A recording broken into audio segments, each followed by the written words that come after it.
In today's video, I'm going to teach you how to sign in to Microsoft Word 365. Signing in allows you to access all your files stored on OneDrive, collaborate with others, and use all the premium features available with Microsoft 365. First, open Microsoft Word 365 on your Windows computer. If you're opening it for the first time, you may see a welcome screen prompting you to sign in.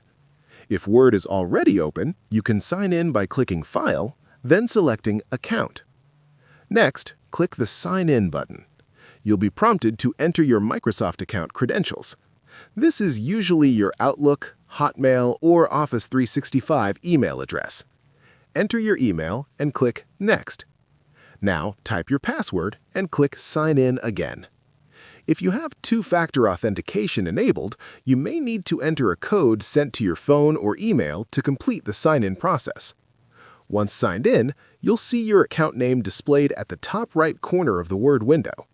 This confirms that you're connected to your Microsoft 365 account, and now you can access your OneDrive files, shared documents, and templates.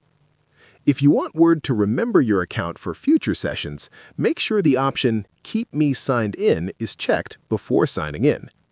To sign out later, just go to File, then Account, click on your account name, and select Sign Out. This is helpful if you're using a shared or public computer. And that's it! Signing in to Microsoft Word 365 is simple and ensures you have access to all your files, cloud storage, and collaboration features. If you think this video is helpful, leave a comment, hit like, subscribe to our channel, and hit the notification bell.